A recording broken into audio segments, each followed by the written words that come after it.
Thank you for choosing to watch our latest webinar recording. I am Janice Prandstatter and am playing host for this session. Samantha Clues is going to present for us today our webinar entitled Deadly Design. Sam, if you would like to get us started. Thanks, Janice. So the aim of today's session, Deadly Design, is to provide you with some advice and tips on how to build pages that will really work for your students and support the learning objectives fully. Design may not feel like something that is important. I mean, it should be about the learning. But actually, design is how our students see the work in front of them. The books that we use in class have spent hours, and I'm sure millions of pounds or dollars, on the layout and the text, the colour and the images. But when we design a lesson, we don't have these resources. So what I want to show you is how important it is to think about design, but also give you some ideas on how to incorporate it into your lesson. So this first page shows you what we're going to cover during this session. You can see here on the left the areas that I'm going to focus on. So we're looking at colour, font, layout. I'm going to give you some examples as we're going through and then talk to you about the templates that are provided by Promethean.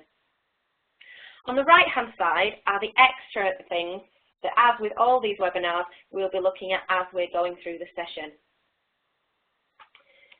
So let's get started. So the power of font. Now text is one of the most powerful tools, and there are some really simple rules to follow when you use text on a flip chart. Now in all honesty, there isn't a lot of research into interactive whiteboard presentations, but there is a vast amount on PowerPoint and the same rules apply.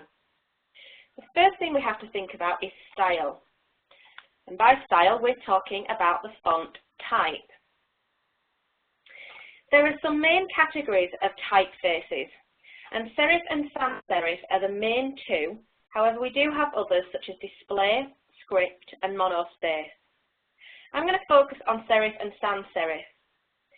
Now, I would be surprised if anyone knew what these meant, but I'm going to tell you that serif actually means little feet. So here, you're going to be able to see what I mean. So a serif font has these little feet. So you can see them highlighted here in red. A sans serif font, or sans means no. So sans serif means no little feet.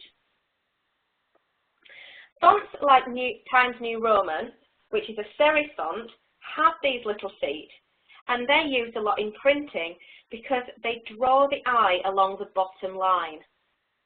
So you'll see there with the A and the B, it draws a line. Sans serif font without little feet looks cleaner. The next thing to think about is the size. And we would recommend 26 points or above.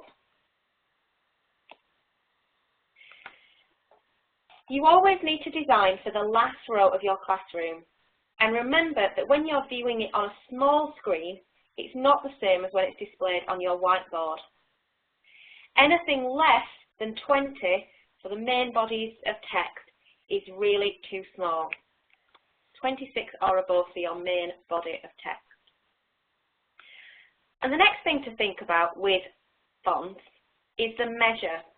And measure is about how many words you type across your flipchart page. It's quite important to remember that on a large scale, some students find it difficult to follow the words in a straight line. Therefore, anything more than 10 or 12 words is really too many. Now, if you're watching this, you will no doubt have seen my deliberate omission. I haven't as yet told you which fonts are reliable to use. So let's go in here. Here are some examples of really good fonts to use with your interactive whiteboard or within any type of presentation. And if you are anything like me, when I looked at this to start with, you'll be thinking to yourself, where is Comic Sans? Well, Comic Sans was actually designed for use on a comic strip. And if you look at newspapers, you'll still see it there. And teachers actually adapted it because it formed the A that we like to teach our students. and have a whimsical feel to it. But actually it's quite hard to follow. That's why it's not appearing on my reliable typefaces list. If you don't believe me, let me show you. Here is Comic Sans, and you can see here that not all the letters are uniform. They don't line up. Some sit above the line, some come below the line. Some are straight, some are not. It's actually quite hard to follow. They all have different slants. They don't follow that nice, neat, clean line. Still don't believe me? Well, here is an example of the same piece of text written in two different font types. So on the right, we have a piece of text written in Comic Sans. Sorry, on the left, this one, here. And here we have one written in Century Gothic. So I'm just going to leave the question open. Which do you think is easier to read?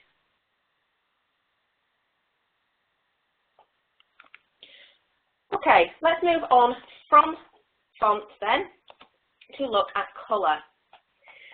And contrast with colour is really important, but you should have a think about how much contrast to use. Here we have contrasts that are too low. So up here these contrasts are too low. But on the opposite side we've got contrasts that are actually too high, and it really hurts your eyes if you were to look at a lot of text in these formats. Some students would find that the words jump all over the page. So what we need to think about is shading, and the grayscale and scales are the best way to do that.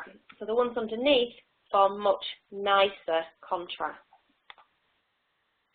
When you're looking at colours within Active Inspire, we're used to having our colour palette, which is found under our pen, or in the Studio Skin, it's found on our toolbar. And you have your 12 set colours that appear either on your toolbar or in your palette here. In addition to these 12 colours, however, you do have 4 that you are able to manipulate. In the Studio Skin, you can manipulate all 12 of your options.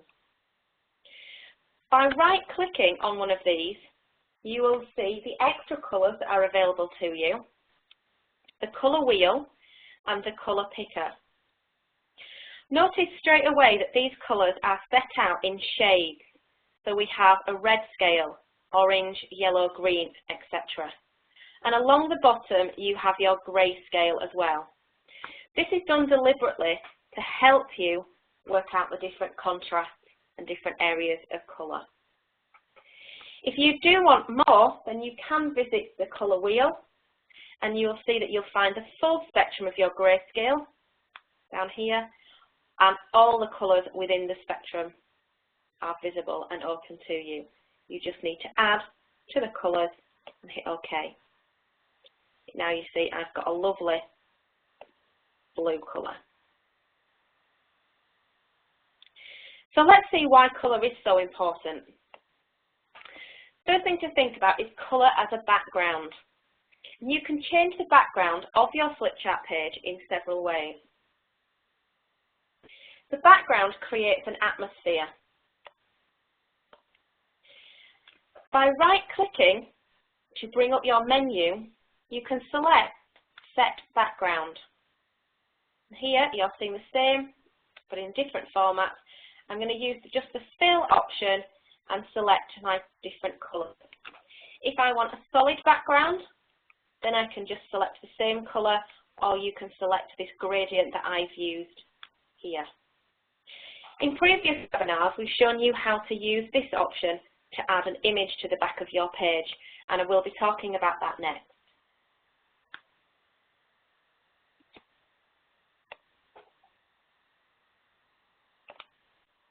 Here, I've added an image to the back of my page. Now, images are fantastic to keep our students interested, but unfortunately, this particular image has taken away from the text that I want to show underneath. So I want to just show you how that you can use the image without taking away from my objectives. I'm going to add a shape. I'm just going to select a rectangle here, and there we are, and I'm just going to pull it over the text. Now that looks like it's made my text disappear. By selecting the shape and allowing it to go onto, reorder onto the bottom layer, will bring my text forward, or the shape backwards. So I still have my picture, but I can also see my text as well. So busy backgrounds aren't always useful. In addition to that, I can use the translucency slider so I can still have the text and the image coming through, but it's not as in my face. It's not taking away from the writing. Again, you'll notice with this option that the contrast now, because of the background it's a little bit grey, it's not white on black, it's not harsh. So I've effectively changed the contrast as well to support that learning that's taking place.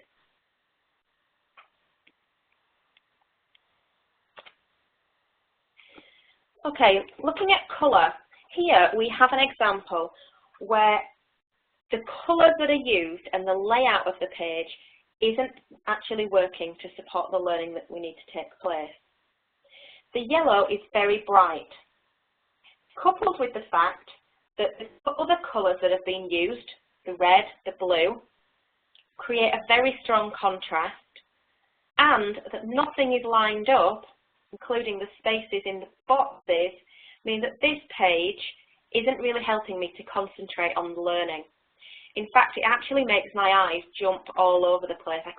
I personally couldn't look and stare at this for a long time.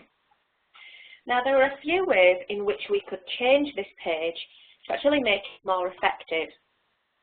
Alter the background colour, align the words and numbers, and change the layout. Let me show you what I mean. Here, I have a page that I've created along the same format, but I've altered the layout entirely. A grey background, colours that aren't as harsh on that grey, with a different layout, so the months are now underneath and the days down the side, and each of these is a set figure. So the layout is changed, it so it's all aligned. This means it's a lot easier for my students to concentrate on. They could look at this for a lot longer period of time. You'll also notice that by using the grid designer within the page, I've also managed to keep one square grid around the outside as a border. So nothing is hanging off the end of my page here. Everything is contained and looks nice and neat. So we'll look at another example.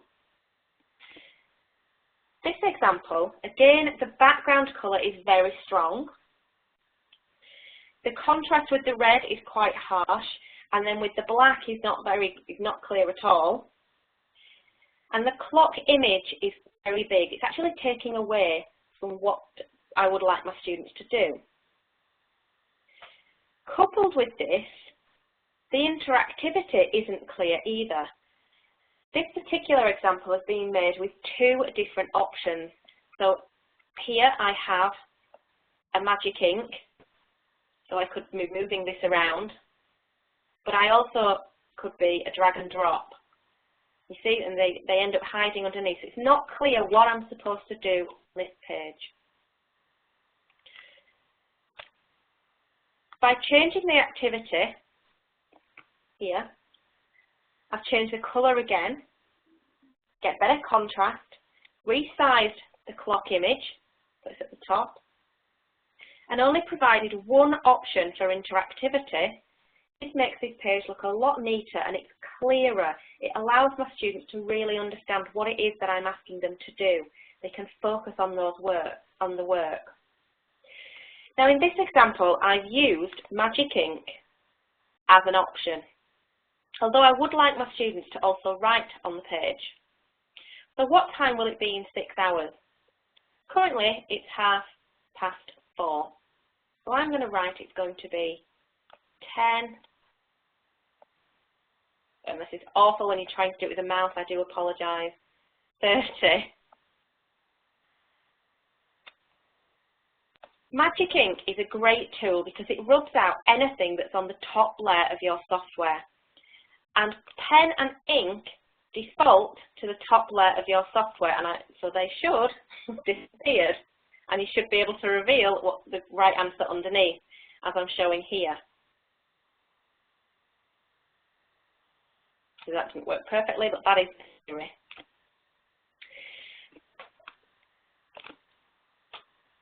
Okay. Now, design isn't just about colour and fonts. It's also about layout. And by that, I'm talking about what we intend our students to do with the particular page and how we present that material to them.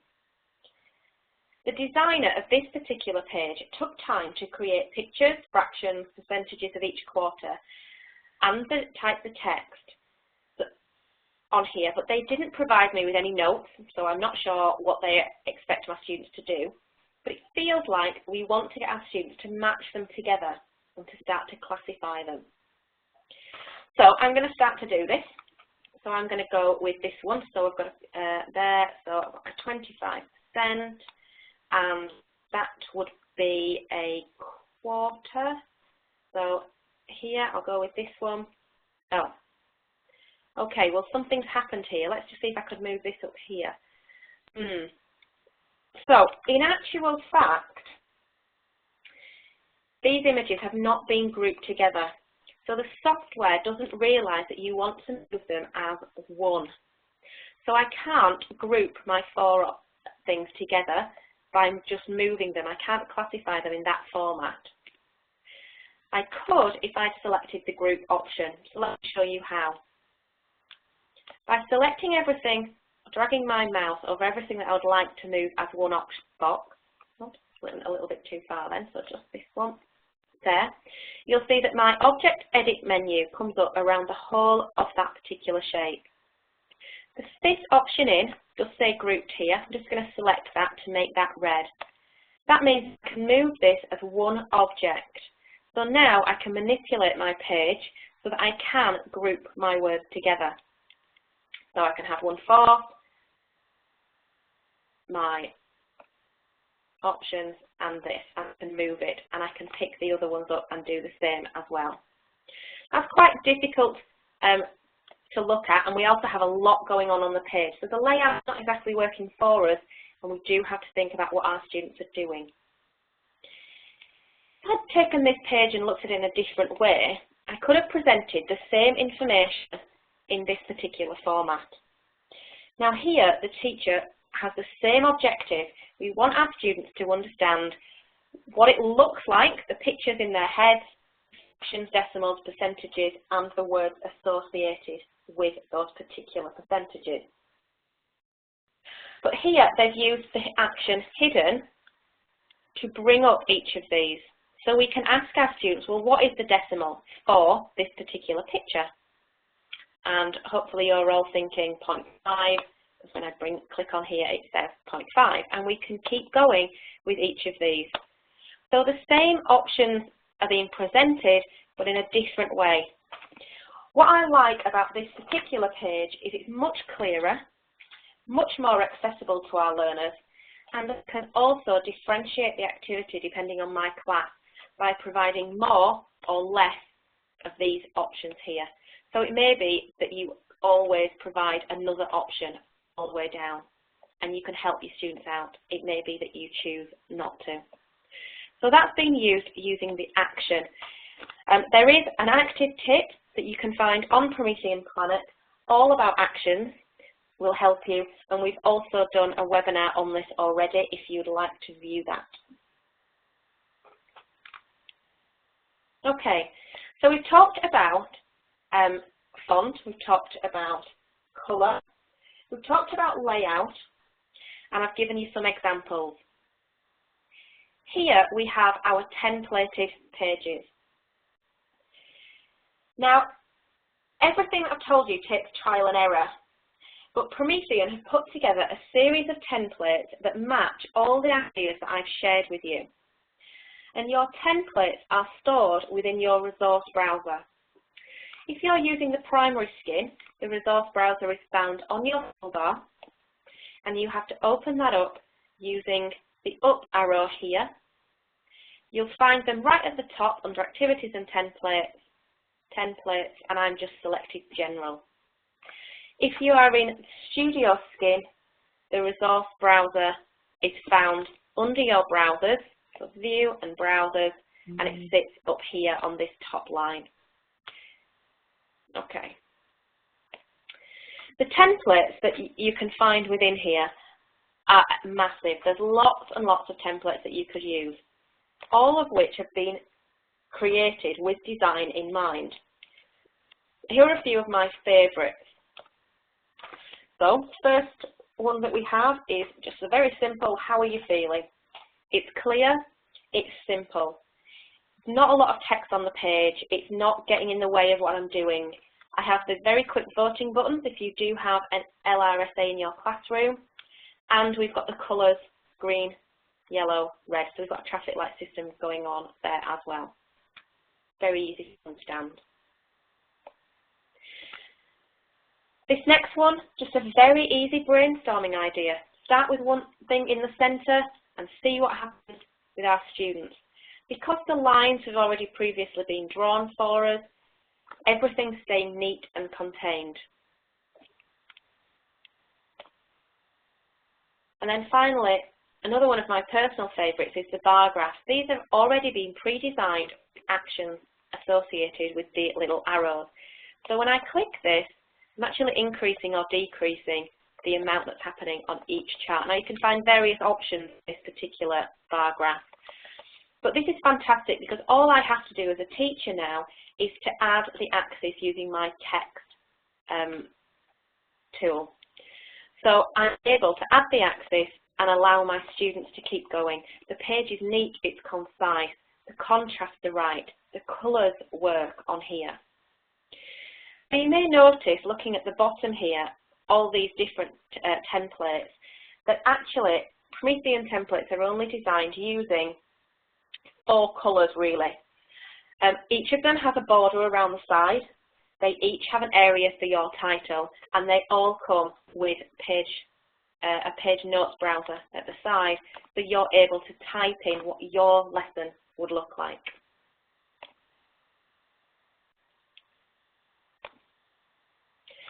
Okay, well hopefully that's given you some food for thought, and I probably could go on for another half an hour, but I'm not going to.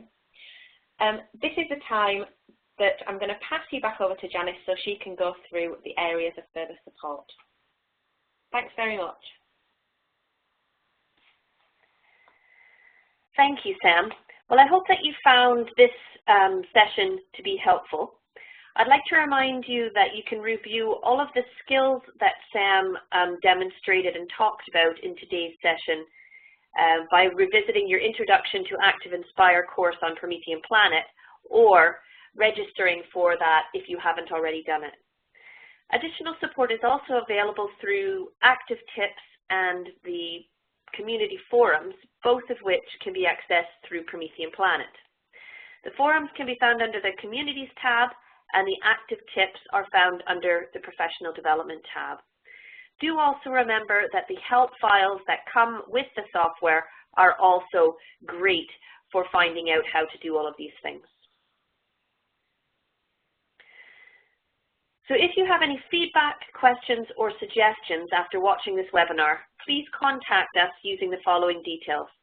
Sam and I are always happy to take any feedback, good or constructive, and we're always looking for new topics to cover for our webinars. We also have included our Twitter handles on this page, so if you're interested in giving us a follow, following us is a great way to find out about future titles and dates as our next sessions become available. Thank you again for joining us.